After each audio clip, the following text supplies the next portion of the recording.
Argument on selge ja täpne seisukoht, mille juurde kuulub selgitus, miks nii arvatakse ja näited või muud tõestused, mis kinnitavad, et asi ka päriselt nii on.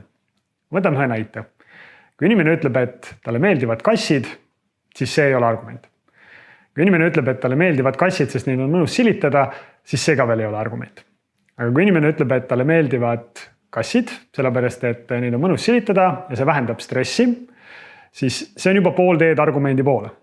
Kui ta nüüd sinna juurde ütleb veel selle, et ta on lugenud, et lemmiklooma omanikud elavad kauem või inimesed, kellel ei ole lemmikloomasid, siis me saame sealt juba argumendi kokku.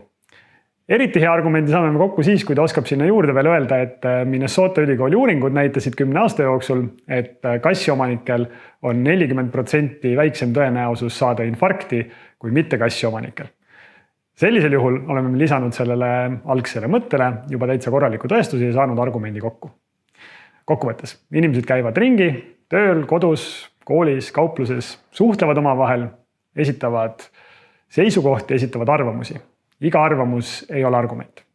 Argument on selline arvamus või selline seisukoht, millele on lisatud selgitus, mis vastab küsimusele, miks nii arvatakse, ja millele on lisatud näiteid või muud tõestust, mis ütleb, et asi ka päriselt nii on.